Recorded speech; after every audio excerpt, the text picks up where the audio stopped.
بسم الله الرحمن الرحيم إن الحمد لله نحمده ونستعينه ونستغفره ونعوذ بالله من شرور أنفسنا ومن سيئات أعمالنا من يهده الله فلا مضل له ومن يضلل فلا هادي له وأشهد أن لا إله إلا الله وحده لا شريك له وأشهد أن محمدا عبده ورسوله أما بعد.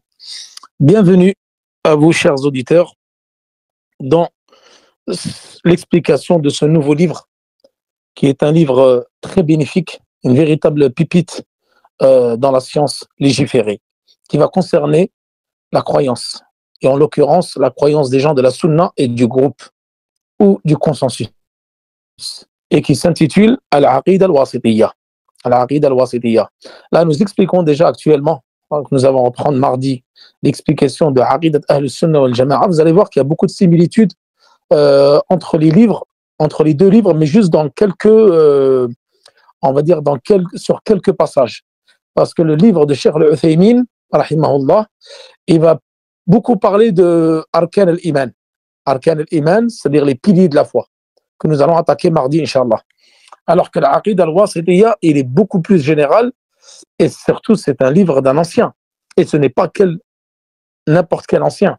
C'est Cheikh al-Islam Ibn Taymiyyah.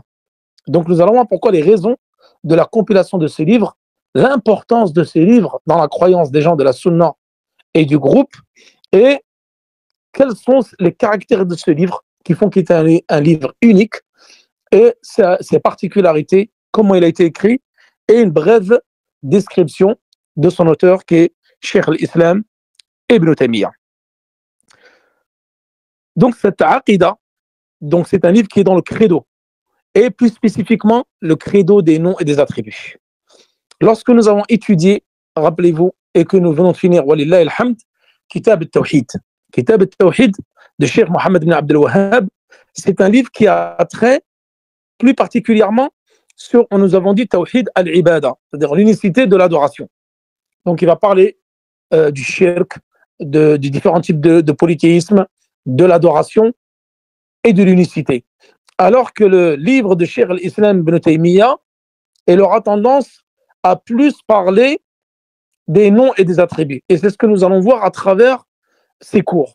Nous allons beaucoup faire allusion, et il va être question des noms et des attributs, donc avec les preuves dans le Coran et dans la Sunna, et qu'il y a des passages dans l'Aqid al-Wasitiyya où faire l'objet d'une réfutation des sectes qui se sont égarées dans les noms et les attributs. Et nous allons voir qu'elles sont beaucoup.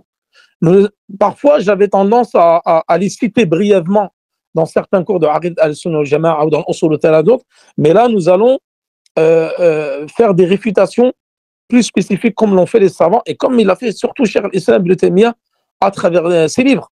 Et lorsque vous lisez les livres de Cheikh al-Islam ibn Taymiyyah, qui sont très nombreux, son élève Al-Hafidh ibn Abd al-Hadi, il dit qu'il a écrit plus de 500 livres, plus de 500 ouvrages. Et la plupart des livres de Cheikh al-Islam ibn Taymiyyah, ce sont que des répliques, que des réfutations.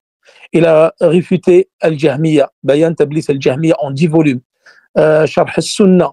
Il a réfuté également Al-Rafida. Il a réfuté Ahl al-Kalam, les philosophes, les gens de la rhétorique. Il a réfuté Al-Jahmiyya, Al-Mu'tazila, Al-Sha'ira, Al-Soufiyya. Quasiment toutes les sectes, Al-Qadariyya également, pratiquement toutes les sectes de son époque ont été réfutées par Cheikh al-Islam ibn Taymiyyah. Nous allons voir aussi dans sa courte biographie il a fait beaucoup de débats avec ces gens-là pour les ramener à la vérité. Et il avait énormément d'opposants en son temps. Donc parfois, là dans le livre, lorsque nous allons évoquer certaines masaïl dans la croyance, nous allons toujours parler de la croyance médiane, celle du juste milieu, donc l'Aqidat Ahl-Sunna wal-Jama'a. Et nous allons voir que la spécificité, ça nous allons faire le prochain cours, Inch'Allah, sur la spécificité de la croyance des gens de la Sunna et du groupe, c'est quoi? Par rapport aux autres groupes, c'est que c'est une croyance qui est médiane, contrairement aux autres croyances déviées, comme celle des Khawarij, Al-Murji'a, Al-Qadariyya, Al-Jabriyya, Al-Mu'tazila, Al-Jahmiyya, Al-Asha'ira, et la donc toutes ces sectes-là, nous serons amenés à en parler plus ou moins en détail, Inch'Allah, lorsque nous allons les réfuter dans les noms et les attributs. Parce que ce sont des sectes qui se sont égarés dans les noms et attributs d'Allah subhanahu wa ta'ala. Et nous montrerons à chaque fois la position authentique des gens de la Sunna et du groupe. Donc, Cheikh al-Islam ibn Taymiyyah, qui a écrit cette épître magnifique, qui est l'épître des gens de la Sunna et du groupe. Donc, c'est un credo qui est simplifié et qui est basé uniquement sur les preuves du Coran et de la Sunna. Et son auteur, qui est Cheikh al-Islam, Ahmed ibn Abd al-Halim, ibn Abd al-Salam, ibn Abdullah, donc Ibn Taymiyyah. Il est connu par Ibn Taymiyyah al-Harrani. Donc Taymiyyah, c'est le nom de son grand-père, Jadduhu al-Khamis, donc de son cinquième, par ordre de généalogie, cinquième grand-père. Donc ça, al-Taymiyyah. Donc c'était une grande famille. Son père était un savant, son grand-père était un savant, grand savant Hanbali. Et Ibn Taymiyyah, Harrani. Donc il est né à Harran. Harran, c'est une région du Chem, donc qui juxtapose à la lisière entre la Turquie, le sud de la Turquie et le nord de la Syrie. Donc, Numayri, c'est la Qabila dans laquelle il a grandi. Ensuite, après cela, il a émigré à Dimeshq. Donc, c'est là-bas qu'il a commencé l'étude de la science à Dimeshq, donc l'actuelle capitale de la Syrie, Damas, c'est-à-dire Damas. Une ville qui a un très riche héritage scientifique où beaucoup de savants ont étudié et ont enseigné. Donc, la ville de Damas. Dans le Moyen-Orient, les deux grandes villes qui étaient très connues à l'époque, bon, il y en a d'autres, bien sûr, mais la ville de Damas et la ville de Bagdad, où a également enseigné Ahmed ibn Hanbal, c'était, on va dire, les deux villes Dimashq et Bagdad. Elles étaient connues pour abriter énormément de gens de science et énormément de grands savants. Et Cheikh al-Islam, c'était quelqu'un d'unique. Comme l'ont dit ses élèves, et nous allons voir qui sont ces élèves, tels que l'imam al-Zahabi, al-Hafid ibn Kathir, que des sommités dans la science. L'imam al-Zahabi, al-Hafid ibn Kathir, al-Hafid ibn Abd al-Hadi, ibn Rajab al-Hanbali, et tant d'autres qui sont très connus, qui ont de nombreux ouvrages scientifiques très bénéfiques. Donc, Cheikh al-Islam ibn Taymiyyah, en fin de compte, c'était un génie. C'était quelqu'un de très précoce, quelqu'un de très intelligent. C'était une ayah fil ilm, comme disaient les savants. Ayah, c'est-à-dire que c'était une sommité dans la science, dans l'intelligence, dans la mémorisation. Et que Cheikh al-Islam ibn Taymiyyah, elle s'est distinguée par rapport à ses homologues et ses collègues très très tôt. Très tôt. Parce que 17 ans, très jeune, en étant très jeune, elle a déjà commencé à faire des fatwas. Et elle a commencé à enseigner.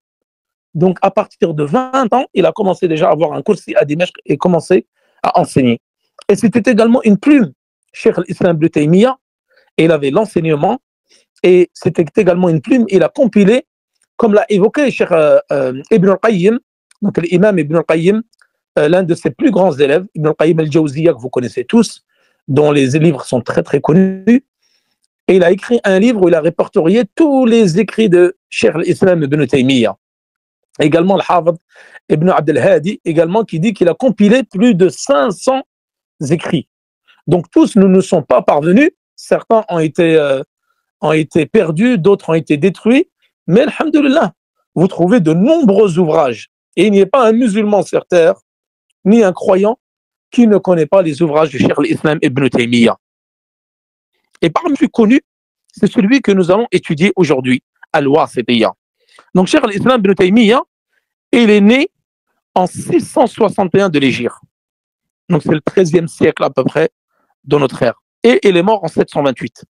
C'est une date importante de connaître, 728, et né en 661. On dit que Cheikh al-Islam ibn Taymiyyah a étudié auprès de plus de 200 cheikhs. C'est-à-dire qu'il avait plus de 200 professeurs. Donc, c'est quelqu'un. Et Cheikh al-Islam ibn Taymiyyah, il avait une intelligence hors pair. Lorsqu'il lisait un livre ou lisait une page, il l'apprenait directement. C'est comme l'imam Shafi'i.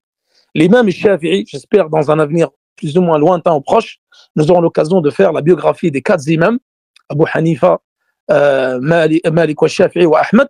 Et Shafi'i, lorsqu'il lisait une page, il l'apprenait par cœur. Elle était gravée dans sa mémoire. Et Cheikh al-Islam ibn Taymiyyah, c'était pareil. Lorsqu'il y a un livre, où il lisait quelque chose, c'était gravé dans sa mémoire. Il avait une mémoire hors norme. Il était doté d'une intelligence qui n'avait pas de semblable à son époque. Et Cheikh al-Islam ibn Taymiyyah également a fait le djihad contre les Mongols, les Tatars. Donc lui, il a fait le djihad par la plume et par l'épée, puisqu'il réfutait tous les gens des sectes égarées, parce que lui, il était dans un zaman, dans un temps où il y avait énormément de sectes. Et d'ailleurs, Cheikh al-Islam ibn Taymiyyah a été emprisonné à différentes reprises. Les savants, les historiens de son époque évoquent qu'il a été emprisonné plus de 7 fois, sur une durée de plus de 5 ans. Et d'ailleurs, Cheikh al-Islam ibn Taymiyyah, il est mort en prison. Et l'une des pires choses qu'on lui a faites, c'est qu'on lui a enlevé ses feuilles et ses stylos, parce qu'il écrivait énormément. Et à la fin, même en prison, on lui a enlevé ses feuilles et ses crayons pour pas qu'il ne puisse écrire, parce qu'il passait énormément de temps à écrire des livres. Et Cheikh al-Islam ibn Taymiyyah, comment lui est venue cette idée d'écrire Al-Aqida al-Wasitiyya? Tout d'abord, à savoir que Cheikh al-Islam ibn Taymiyyah a énormément d'épîtres dans la croyance. Pratiquement tous ses livres traitent de croyance. Vous avez l'Ubudiyya, qui est très connu, la servitude. Vous avez l'Hamawiyya, qui est également un livre de croyance. Vous avez l'Aspahaniyya, vous avez Al-Murrakshiyya, vous avez également At-Tadmuriyya. Et nous allons voir que, comme Al-Wasitiyya, en fin de compte, ce sont des livres qui ont été compilés sur la croyance, mais par rapport à quelqu'un qui est venu d'une ville, parce que Tadmuriyya, c'est quoi? Tadmuriyya, c'est une ville en Syrie qui s'appelle Tadmur, Palmyre, c'est la ville de Palmyre, vers la frontière de l'Irak, c'est-à-dire à l'est de la Syrie. Al-Hamawiyya, de la ville de Hama, au centre de la Syrie. Donc, Al-Aqida Al-Hamawiyya, qui est de Cheikh al-Islam ibn Taymiyyah. Wasitiyya, c'est quoi? C'est une ville, Wasit. Wasit, c'est connu chez les gens de science. C'est une ville qui a été construite par Al-Hajjaj ibn Yusuf, qui a construit cette ville, qui est entre Bagdad et Basra, ou Al-Basra. Donc entre Bagdad et Al-Basra. Et comme c'est une ville qui est au milieu, et également à la même distance aussi d'Al-Koufa. Donc comme elle était au milieu, ils l'ont appelée Wasit, car elle est entre Bagdad et Al-Koufa. Donc il y a un qadi, c'était un juge qui est venu voir Cheikh al-Islam ibn Taymiyyah. Et il lui a demandé de lui écrire un livre sur la croyance des gens de la Sunna et du groupe, parce que dans la ville de Wasit, il y avait énormément de sectes, énormément d'innovations et d'égarements. Et Cheikh al-Islam ibn Taymiyyah, il a dit, mais Salaf al-Salih, les pieux prédécesseurs, ont énormément écrit dans la croyance. Lorsque vous lisez les livres par exemple, l'imam Ahmed, son fils Abdullah ibn Ahmed, l'imam al-Laka'i, ibn Battah al-Ukbari, ibn Abi, la Sunna ibn Abi Asim, et vous avez d'autres, As-Sunna al-Muzani. Vous avez énormément de livres qui ont été compilés, également le Muqaddimah ibn Abi Zayd al-Qayrawani, et tant d'autres. Sharia al-Ajuri. Donc beaucoup de salaf qui avaient déjà écrit sur la croyance. Il lui a rétorqué, mais plein m'ont précédé sur la croyance et j'ai pas besoin de compiler un nouveau livre concernant la croyance des gens de la Sunna et du consensus. Et le Qadi, donc ce juge-là, a beaucoup insisté pour qu'il puisse lui écrire cette Aqida. Comme il a beaucoup insisté, alors Cheikh al-Islam ibn Taymiyyah, il a décidé d'écrire donc ce livre qu'on appelle Al-Wasitiyya. Al-Wasitiyya, pourquoi? Parce que ce livre-là était destiné pour les gens de Wasit. Donc cette ville qui est en Irak, entre le Basra et le Koufa, le Basra et Bagdad. Donc comme elle était au milieu, il voulait un livre, une épître claire sur la croyance des gens de la Sunna et du groupe, et non entachée de déviance ou d'innovation autre.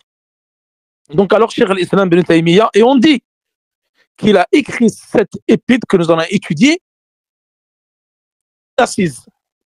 Donc en une seule jalsa, comme c'est le cas de l'Hamawiyya, que j'espère, Inch'Allah, un jour nous aurons l'occasion de l'expliquer également, Al-Aqida, Al-Fatwa al-Hamawiyya, on dit l'Aqida al-Hamawiyya, qui est également de Cheikh al-Islam ibn Taymiyyah, où dedans il parle beaucoup, il réfute les gens du kalam, les philosophes et les gens ahl al-aql. Et d'ailleurs, il s'est assis, on dit qu'il s'est assis ba'sarat al-asr. Certains évoquent après Dor, en une seule jalsa. C'est-à-dire, en une seule assise, il s'est assis après l'asr et il l'a écrit jusqu'au Maghreb. C'est-à-dire, c'est pas, il est venu, il a regroupé ses livres, il a commencé à faire des recherches à droite et à gauche dans le Coran, dans la Sunna, pour compiler cette croyance claire des gens de la Sunna et du groupe. Il l'a fait en une seule assise et d'une traite. Et on rapporte les biographes de Cheikh al-Islam Ibn Taymiyyah, il y en a beaucoup. Ils disent que Cheikh al-Islam Ibn Taymiyyah, c'était quelqu'un qui avait la serbe et quelqu'un qui avait la plume très rapide. Il écrivait très très rapidement. Très rapidement, parce qu'il avait tellement de connaissances en lui qu'il avait besoin d'extérioriser cela par l'écriture, et donc il écrivait énormément et très très vite. Vous vous rendez compte, juste le matn de l'Aqid al-Wasitiyya, à peu près une trentaine de pages. Donc nous, que nous allons expliquer peut-être, je ne sais pas, Allah va demander une trentaine de cours, voire plus, il va nous prendre quand même quelques mois à l'expliquer. Lui, il l'a écrit d'une traite, en une seule fois, du début à la fin. Donc, ce qui montre sa supériorité au niveau de l'intelligence, au niveau de l'écriture. Et Cheikh al-Islam Ibn Taymiyyah, c'était quelqu'un qui avait des connaissances hors normes. Et on dit de lui, ses biographes, ses élèves, etc., ils sont nombreux. Les connus et d'autres moins connus. Et ils disent que Cheikh al-Islam Ibn Taymiyyah, un hadith, que Cheikh al-Islam Ibn Taymiyyah, ce n'est pas un hadith. C'est-à-dire que Cheikh al-Islam Ibn Bala, c'est-à-dire qu'il a atteint un niveau de connaissance rarement égalé par ceux de son époque et encore plus par ceux qui sont venus après lui. Et d'ailleurs, vous verrez que pratiquement dans tous les cours de gens de science, que ce soit parmi les contemporains ou ceux qui les ont suivis après, beaucoup évoquent Cheikh al-Islam Ibn Taymiyyah dans leurs cours ou dans leurs écrits parce que c'était une sommité et c'était une référence dans toutes les sciences et pas uniquement dans les réfutations des gens de l'innovation, mais également il était cité dans la jurisprudence, également dans les sciences du hadith, les sciences de la jurisprudence et tout un type de sciences, car il maîtrisait énormément toutes ces sciences-là. Et Cheikh al-Islam Ibn Taymiyyah, donc, lorsqu'il a commencé à écrire ce livre, il a commencé par Bismillah ar-Rahman ar-Rahim. Donc, Bismillah ar-Rahman, nous l'avons déjà vu et nous avons déjà fait l'explication de cela lorsque nous avons fait Al-Usul al-Thalatha de Cheikh Mohammed ibn Abdel Wahhab et également Kitab al-Tawhid de Cheikh Mohammed ibn Abdel Wahhab. Bismillah ar-Rahman ar-Rahim, comme nous avons vu, beaucoup d'auteurs et beaucoup de savants, lorsqu'ils compilent des livres, ils commencent toujours leur livre par Bismillah ar-Rahman ar-Rahim. Et nous avons vu que cela, c'était une tradition chez les savants, car la plupart des savants qui ont compilé des livres, ils ont commencé leurs œuvres par Bismillah ar-Rahman ar-Rahim, et ceci en concordance avec le Coran, iqtida'an bi kitabillah, parce que toutes les sourates du Coran commencent par Bismillah ar-Rahman ar-Rahim, à l'exception de Bara'a, donc surat al-Tawbah, et le 114e Bismillah ar-Rahman ar-Rahim, tu le retrouves dans surat al-Naml. Et nous avons vu que ceci, comme il l'avait évoqué Al-Hafid ibn Hajar dans Fath al-Bari, c'était même les lettres du prophète sallallahu alayhi wa sallam qu'il envoyait aux différents rois, aux différents empereurs et aux gouverneurs de différentes contrées pour les appeler à l'islam, elles comprenaient la mention de Bismillah ar-Rahman ar-Rahim. Donc en suivant donc l'exemple du noble Coran et également de la sunna du prophète sallallahu alayhi wa sallam, car toutes ces correspondances, comme l'a évoqué Al-Hafid ibn Hajar dans Fath al-Bari, elles commencent toutes par Bismillah ar-Rahman ar-Rahim, et également les califes après lui. Même Abu Bakr as-Siddiq, lorsqu'il a envoyé Kitab al-Sadaqat aux gens de Bahreïn, il a commencé par Bismillah ar-Rahman ar-Rahim. Donc Bismillah au nom d'Allah. Le B ici, c'est pour demander l'aide. Al-Ba huna, comme on appelle dans la langue arabe, l'isti'ana. Donc pour demander l'aide. Donc tu demandes l'aide avec le nom d'Allah subhanahu wa ta'ala. Et les grammairiens, qu'est-ce qu'ils disent? Ils disent que lorsque tu commences par Bismi, donc au nom de ici, ils n'ont pas commencé directement par un verbe. Parce qu'à la base, dans la langue arabe, tu commences toujours les phrases par un verbe, al-fi'l. Et tu commences rarement par par une phrase nominale, comme c'est le cas ici. Bismillah ar-Rahman ar-Rahim, c'est une phrase nominale et non verbale. Et ça, nous avons vu que c'était pour avoir la baraka dans le fait de commencer par le nom d'Allah subhanahu wa ta'ala. Et également, afin d'exprimer l'exclusivité. Donc tu dis Bismillah ar-Rahman ar-Rahim, aktub. Bismillah ar-Rahman ar-Rahim, aqra. Bismillah ar-Rahman ar-Rahim, adrus. Bismillah ar-Rahman ar-Rahim, akul. C'est-à-dire, tu commences par le nom de Bismillah ar-Rahman ar-Rahim, tu dis j'écris. Bismillah, au nom d'Allah le miséricordieux, le très miséricordieux, j'écris. Au nom d'Allah le miséricordieux, le très miséricordieux, j'étudie, je mange, etc. Et Allah, c'est le nom propre. Donc le nom propre qui uniquement Allah subhanahu wa ta'ala. Il n'y a personne d'autre en dehors d'Allah subhanahu wa ta'ala qui a le droit d'appeler s'appeler Allah subhanahu wa ta'ala, celui qui est digne d'être adoré. Donc Allah, nous avons vu qu'il était dérivé du terme al-ilah, qui veut dire al-ma'louh, ay al-ma'boud, celui qui est adoré et qui est digne de l'adoration. Et Ar-Rahman Ar-Rahim, et ça nous allons voir, Inch'Allah, dans les différents cours de la Aqid al-Wasitiyya, ce sont deux noms parmi les noms d'Allah subhanahu wa ta'ala. Et nous allons, lorsque nous avons abordé Al-Asma' wa Sifat, il y aura des règles. Inch'Allah, nous allons évoquer quelques règles. Il y a un livre d'ailleurs qui est très très bénéfique, que je vous recommande de lire, que j'espère j'aurai l'occasion de vous l'expliquer, ça s'appelle Al-Qawa'id al-Muthla. Al-Qawa'id al-Muthla de Cheikh Mohammed ibn Salih al-Uthaymin, rahimahullah. C'est en fin de compte, il t'explique toutes les règles dans les noms et les attributs. Et d'ailleurs, c'est un livre qui est utile et bénéfique d'étudier avant l'Aqid al-Wasitiyya, parce qu'il te donne toutes les règles qui concernent et attributs d'Allah subhanahu wa ta'ala pour justement mieux comprendre les noms et attributs d'Allah subhanahu wa ta'ala. Et ça, de toute façon, ces règles-là, nous allons les donner, Inch'Allah, lorsque nous allons étudier les noms et attributs d'Allah subhanahu wa ta'ala dans cet épître. Donc, nous avons vu que Ar-Rahman, ce sont deux nobles noms, et Rahim d'Allah subhanahu wa ta'ala, qui indique donc, ce sont des noms et qui ont la caractéristique de la miséricorde. Et nous avons vu que Ar-Rahman, التي وسعت رحمته كل شيء, c'est celui dont sa miséricorde englobe toutes choses. Donc c'est une miséricorde générale. Ar-Rahim, c'est celui dont la miséricorde atteint uniquement les croyants, ou celui qui veut parmi ses créatures. Donc c'est une miséricorde qui est plutôt spécifique. Ensuite, il dit Alhamdulillah alladhi arsala rasulahu bil huda wa din al-haqq liyudhhirahu ala ad-din kullihi wa kafa billahi shahida wa ashhadu an la ilaha illa Allah wahdahu la sharika lah iqraran bihi wa tawhida wa ashhadu anna Muhammadan abduhu wa rasuluhu sallallahu alayhi wa ala alihi wa sallama tasliman mazida. Donc aujourd'hui nous allons expliquer cela, Inch'Allah, avec cette introduction. Et lorsqu'il dit Farqatun Najiyya, ça nous allons le faire la semaine prochaine. Et la miza, j'avais oublié de le souligner tout à l'heure, la particularité également de cet épître, qui est l'Aqid al-Wasitiyya, par rapport à d'autres livres. Tout d'abord, c'est que c'est un livre, en fait, c'est un livre qui est simplifié. Vous allez voir que l'Aqid al-Wasitiyya, c'est uniquement des adillah min al-Qur'an wa sunnah. Lui, Cheikh al-Islam ibn Taymiyyah, il a divisé son livre en trois parties. Première partie, vous avez toutes les preuves du Coran concernant l'asma wa sifat.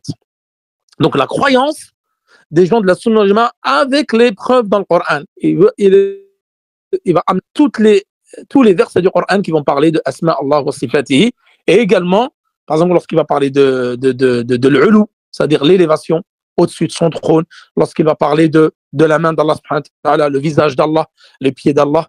Tout ça, nous allons les voir. Et nous allons les voir également dans l'Aqidat al-Sunnah wal Jama'a, mais de façon moins détaillée.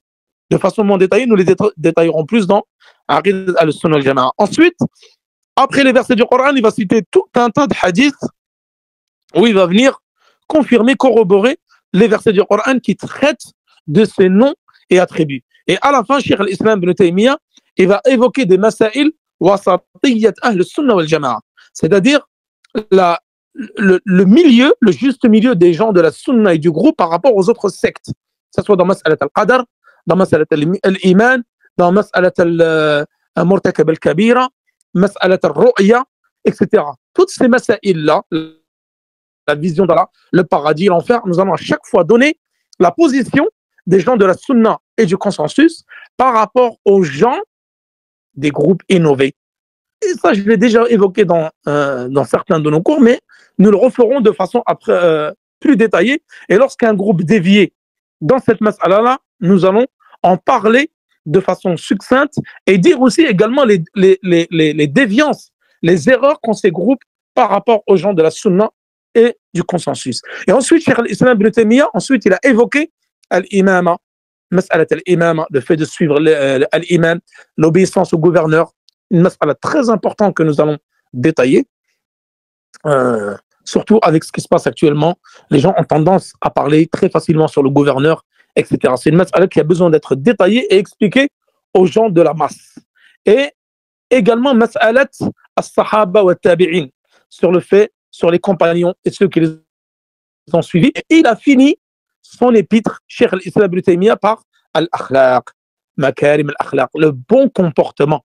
Chose qu'on a besoin autant que notre oxygène, autant que notre eau, à boire, autant que notre manger.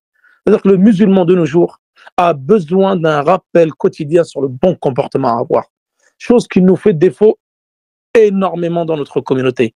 Il y a un problème d'éducation, il y a de la masse, il y a un problème de comportement chez beaucoup de nos frères et sœurs. Et ça, nous tâcherons d'en parler, Inch'Allah, à la fin de Aqidat Ahl-Sunnah al-Jama'a. Comment doit être le comportement des gens de la Sunna et du groupe? Et le Cheikh al-Islam ibn Taymiyyah, il a fini par ceci. Donc, dans cette introduction, comme nous avons, donc il a commencé par Bismillah ar-Rahman ar-Rahim. Et la Bismillah, nous l'avons déjà vu. Ensuite, il a dit Alhamdulillah. Alhamd, c'est Athana على المحمود مع محبته وإجلاله وتعظيمه. C'est-à-dire, lorsque tu dis Alhamdulillah Rabbil Alamin, c'est toutes les louanges reviennent à Allah subhanahu wa ta'ala. Donc, avec l'amour et avec la glorification de celui que tu aimes, c'est-à-dire Allah subhanahu wa ta'ala. كما قال الله سبحانه وتعالى في آية الفتح هو الذي أرسل رسوله بالهدى ودين الحق ليظهره على الدين كله وكفى بالله شهيدا. Donc ce verset-là du Coran qui a été utilisé par Cheikh al-Islam Ibn Taymiyyah. Donc قال الذي أرسل رسوله بالهدى ودين الحق ليظهره على الدين كله وكفى بالله شهيدا. Donc ça c'est un verset qui est dans Ayat al-Fath. Allah subhanahu wa ta'ala, il a envoyé son messager, on parle de qui ici? Muhammad sallallahu alayhi wa sallam, bil huda, avec la guidée. Et nous allons voir qu'il y a différents types de guidées. On a déjà vu par le passé, différents types de guidées. Pour que sa religion soit apparente, pour faire voir sa religion, diffuser, propager sa religion et la vérité, la religion de vérité, nous suffit, Allah nous suffit comme témoin. Il suffit que comme témoin, comme quoi le prophète sallallahu alayhi wa sallam a diffusé sa religion. Ils disent arsalahu bil huda. Al-huda, comme l'ont expliqué les gens de science, c'est al-ilm al-nafi'. Donc Cheikh al-Islam ibn Taymiyyah, il dit al-huda, c'est al-ilm al-nafi', c'est-à-dire la science bénéfique, la science utile, la science profitable. Wa dinul haqq, la religion de vérité, c'est quoi? Comme l'ont expliqué les savants, qui ont expliqué d'ailleurs cette épître, ou al-amal salih, c'est-à-dire les œuvres profitables, les bonnes œuvres d'action. Donc, al-huda, c'est la science profitable, la science utile, bénéfique. Wa dinul haqq, c'est al-amal salih. C'est-à-dire que le prophète, Allah subhanahu wa ta'ala, il a envoyé son prophète avec la science bénéfique et avec les bonnes œuvres. ليظهره على الدين كله, pour que sa religion soit apparente. أي ظهور الدين كما يقول العلماء يقول بالسنان يكون بالسنان ويكون بالقلم والسنان, c'est-à-dire que faire apparaître sa religion, faire triompher, ليظهره, c'est plutôt le terme triompher, pardon, pour faire triompher sa religion.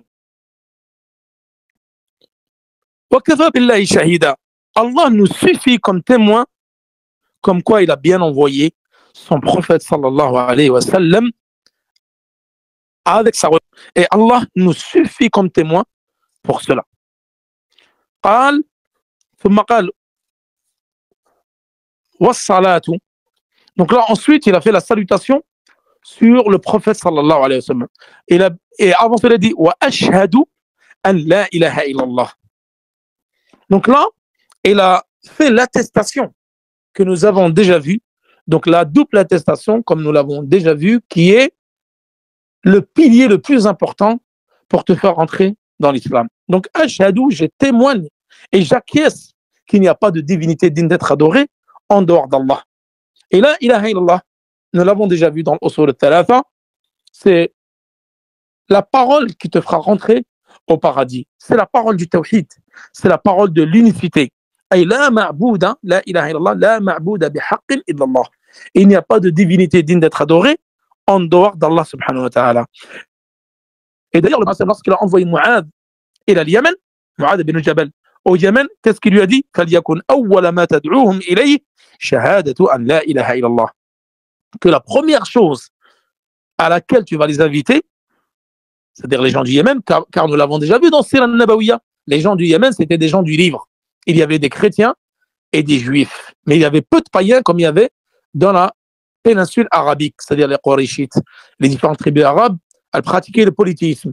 Alors que les gens du Yémen, c'était des gens du livre. Il y avait des juifs parmi eux et des chrétiens. Et la ilaha illallah, elle comporte la négation et l'affirmation. Donc les deux piliers de la ilaha illallah, c'est quoi? C'est la négation et l'affirmation. Donc le fait d'affirmer qu'il n'y a pas de divinité digne d'être adorée en dehors d'Allah subhanahu wa ta'ala. Et la ilaha illallah, nous avons vu qu'elle avait 7 conditions. شروطها 7: العلم واليقين والإخلاص والصدق والمحبة والانقياد والقبول. D'ailleurs, il y a même un poème qui a été fait avec les 7 conditions. وعلم يقين وإخلاص وصدقك مع محبة وانقياد والقبول لها وزد ثامنها الكفران منك بما غير الإله من الأوثان قد ألها. C'est-à-dire, dans ce poème-là, il y en a qui sont rajoutés une 8e condition, c'est-à-dire la mécréance pour tout ce qui est adoré en dehors d'Allah subhanahu wa ta'ala, de mécroire tout ce qui est adoré en dehors d'Allah subhanahu wa ta'ala. Et également, wahdahu la sharika lahu iqraran bihi wa tawhida. Donc le fait d'acquiescer, de confirmer qu'Allah subhanahu wa ta'ala, c'est le seul qui est digne d'être adoré et que toutes les divinités en dehors d'Allah subhanahu wa ta'ala sont nulles et elles sont batila. Et donc c'est-à-dire masdar wahada yuwahidu tawhida, c'est-à-dire unifier Allah subhanahu wa ta'ala dans l'adoration, réserver l'adoration exclusivement pour Allah subhanahu wa ta'ala. Et nous avons vu que dans le tawhid, comme nous l'avons vu dans Kitab al-Tawhid al-Usul al-Thalatha, il est divisé en 3 catégories. Ça, nous aurons l'occasion de le détailler également dans la Aqid al-Wasitiyya. Les 3 types d'unicité: l'unicité de la seigneurie, l'unicité de l'adoration et l'unicité des noms et des attributs, qui va être la plus grande part que nous allons étudier dans cet épître. C'est l'unicité des noms et des attributs. Et je témoigne que Mohammed, c'est le serviteur et le messager d'Allah subhanahu wa ta'ala. Et nous avons vu que abduhu wa rasuluhu, c'est une réfutation à 2 extrémités de gens. Certains qui ont fait du roulou, comme nous l'avons vu dans les derniers chapitres de Kitab al-Tawhid, qui l'ont élevé, comme le prophète a dit, ne m'élevez pas au-dessus de mon rang, mais je suis plutôt le serviteur et le messager d'Allah. Car il y avait des gens qui ont tendance à exagérer concernant la parole du prophète sallallahu alayhi wa sallam, en l'élevant au-dessus, soit en la personne, soit en la personne, pardon, du prophète sallallahu alayhi wa sallam, en l'élevant au-dessus de son rang. Et à l'extrémité, l'autre extrémité, c'est les gens qui ont tendance à donner aucune considération au prophète sallallahu alayhi wa sallam, comme l'ont fait les Qurayshites, en le traitant de menteur, en le traitant de magicien, en le traitant de fou, de charlatan, etc. Donc moi, je suis uniquement, le prophète sallallahu alayhi wa sallam dit, je suis le serviteur et le messager d'Allah subhanahu wa ta'ala. Sallallahu alayhi wa alihi wa sahbihi wa sallama tasliman mazida. Donc ça, c'est la première partie concernant donc ce cours-là. Tasliman Mazida. C'est-à-dire que les abondantes éloges et salutations d'Allah soient sur lui, sur sa famille et ses compagnons. Wa alihi, alihi ici, donc sahbihi, wa alihi, alihi ici, les gens du hadith, les gens de science ont donné plusieurs explications concernant alihi. Et certains, ils ont dit alihi, donc c'est sa descendance, sa famille. Et d'autres, ils ont dit c'est atba'ihi ala dinihi, c'est-à-dire ses descendants, atba'i, c'est ceux qui l'ont suivi sur sa religion, c'est-à-dire les musulmans. Et ça, c'est un avis qui a été rapporté par l'imam Ahmed. Et certains, ils ont dit que alihi ici, c'est-à-dire sa famille et sa descendance. Ensuite, il dit amma ba'd fa hada i'tiqad al-firqati an-najiyah. Donc ça, inchallah, nous allons le voir la semaine prochaine. Hada i'tiqad al-firqati an-najiyah.